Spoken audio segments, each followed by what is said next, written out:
Selamat siang teman-teman, perkenalkan kami dari kelompok pertama. Pada hari ini kami akan mempresentasikan tentang materi mengenal fraud, yang mana sebelumnya sudah disinggung pada pertemuan yang lalu. Langsung saja, kami akan membahas sebuah pokok bahasan materi kami. Yang pertama ada definisi fraud.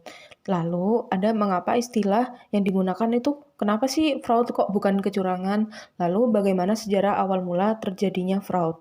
Dan mengapa sih orang-orang tuh melakukan fraud dan bagaimana mencegah terjadinya fraud? Definisi definisi fraud sendiri itu sangat luas. Fraud seringkali diartikan sebagai kecurangan, penyimpangan, korupsi, dan sebagainya. Banyak sekali definisi fraud di sini. Nah, definisi fraud yang sesungguhnya yang mana ya? Setelah kami pelajari lebih dalam, ternyata fraud memiliki arti yang sangat luas, tergantung dari sudut pandang yang dilihat. Next, secara umum, Webster New World Dictionary mendefinisikan kata fraud sebagai suatu pembohongan atau penipuan. Menurut Black's Law Dictionary, fraud adalah berbagai sarana yang dapat direncanakan oleh manusia yang menggunakan kecerdasannya untuk mendapatkan keuntungan dari orang lain. Jadi, fraud mencakup semuanya cara tak terduga, penuh siasat, licik, tersembunyi, serta setiap cara yang tidak jujur di mana ada pihak lain yang tertib. Jadi, definisi fraud itu bukan fraud adalah kecurangan, fraud adalah penipuan, dan sebagainya. Namun, fraud itu mencakup semuanya, baik kecurangan, tindakan manipulasi, korupsi, semua adalah bagian dari fraud. Next. Lalu, mengapa istilah yang digunakan adalah fraud dan bukan menggunakan istilah kecurangan? Karena seperti yang telah saya singgung tadi, cakupan fraud itu sangat luas. Nggak cuma curang aja, tapi korupsi iya, membohongi iya, tipu daya muslihat iya. Jadi, cakupan fraud ini sangat luas, maka dari itu, istilah yang digunakan adalah fraud bukan kecurangan. Karena fraud memiliki arti yang sangat kompleks daripada menggunakan kata kecurangan. Lalu, bagaimana awal mula fraud terjadi? Jadi gini, dulu pada abad ke-16, ada seorang pelukis berasal dari Jerman yang bernama Albrecht Dürer. Beliau ini sering melukis lukisan orang-orang terkenal. Jadi dilukis ulang gitu seperti lukisan Picasso dan kawan-kawan. Lalu pada abad ke-20, beliau membuat pasar seni yang mana menjual lukisan palsu orang-orang terkenal tersebut. Tindakan tersebut dilakukan untuk memperoleh keuntungan yang sangat besar. Karena pada zaman itu, nilai jual lukisan sangatlah tinggi, apalagi lukisan-lukisan orang ternama. Nah, lalu kebiasaan-kebiasaan ingin mendapatkan keuntungan yang lebih itu memotivasi seseorang untuk melakukan fraud. Nah, mengapa sih orang melakukan fraud dan apa untungnya untuk mereka? Jadi, banyak faktor yang menyebabkan mengapa orang melakukan fraud. Salah satunya adalah faktor finansial. Akan tetapi, banyak teori lain yang mempengaruhi seseorang untuk melakukan fraud. Karena keterbatasan waktu presentasi kami hanya bisa menjelaskan dua teori saja. Dua teori tersebut adalah teori segitiga fraud dan teori fraud diamond. Teori segitiga fraud. Jadi seperti yang kita lihat di gambar yang ada di PPT, ada 3 faktor utama mengapa seseorang tuh termotivasi melakukan fraud. Ya, jadi ada 3 faktor menurut faktor teori segitiga fraud, yaitu yang pertama itu faktor tekanan atau pressure. Jadi dorongan untuk melakukan fraud terjadi pada seseorang itu karena tekanan keuangan, seperti banyak ngutang, gaya hidup yang melebihi kemampuan keuangan, keserakahan, lalu kebutuhan yang nggak terduga, misalkan sakit, kecelakaan, terus juga bisa karena kebiasaan buruk kayak kecanduan narkoba, mabok, judi, dan lain sebagainya. Terus juga karena tekanan lingkungan kerja seperti gaji yang rendah, atau tekanan lain atau faktor lain seperti tuntutan dari orang terdekat untuk bergaya hidup mewah seperti ratu kerajaan. Nah, kemudian faktor yang kedua itu ada faktor kesempatan. Nah, kesempatan ini timbul karena lemahnya pengendalian internal untuk mencegah dan mendeteksi kecurangan.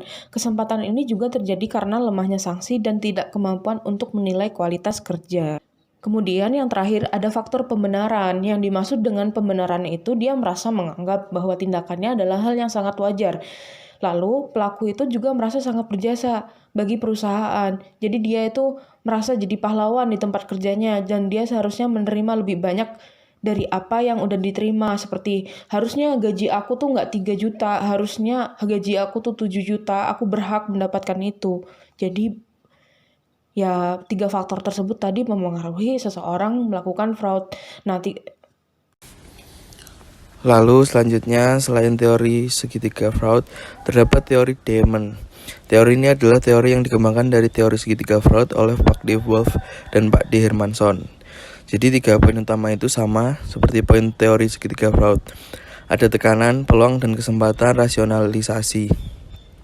Nah, yang membedakan adalah teori ini menambahkan satu faktor lain lagi, yaitu kemampuan atau kapabilitas, yaitu kemampuan seseorang untuk melakukan fraud karena dia memiliki power atau kekuasaan.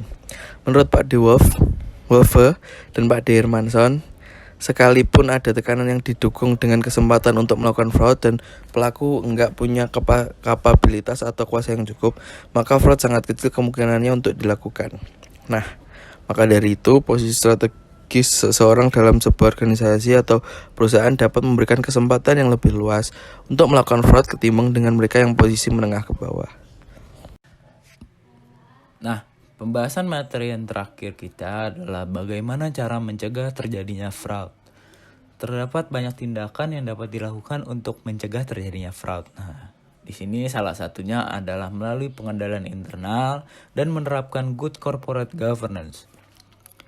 Nah, di pengendalian internal itu nanti terdapat pengendalian lain, seperti pengendalian preventif, yaitu pengendalian yang dilakukan sebagai upaya antisipasi manajemen sebelum terjadinya masalah. Tindakan yang dilakukan adalah pengecekan kelengkapan dan ketetapan perhitungan. Kemudian, organisasi perusahaan juga hendaknya mempunyai staf atau pegawai yang berpengalaman, yang sifatnya kepo, curiga, dan peka terhadap sinyal-sinyal kecurangan. Salah satu hal yang diperhatikan adalah, misalnya, ada aturan bahwa karyawan tidak diperkenankan untuk lembur secara rutin tanpa pengawasan yang memadai. Nah, kemudian langkah selanjutnya di sini adalah menerapkan good corporate governance atau yang biasa dikenal dengan singkatan GCG. Nah, apa sih itu good corporate governance?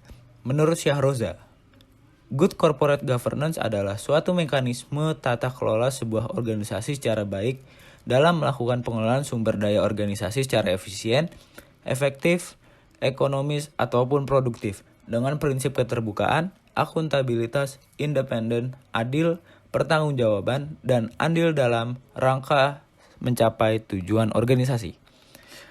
Nah, tindakan-tindakan apa saja yang termasuk good corporate governance? Salah satunya adalah keterbukaan dalam kepastian hukum, adanya kewajiban untuk melaporkan wewenang dan tanggung jawab, serta dikendalikan, diawasi agar tidak terjadi penyalahgunaan wewenang. Teman-teman, sekian presentasi dari kelompok kami mengenai materi mengenal fraud. Nah, untuk referensi kami menggunakan 3 buku ini. Menurut kami, buku ini sangat erat berkaitan dengan materi yang kami bahas. Terima kasih, teman-teman.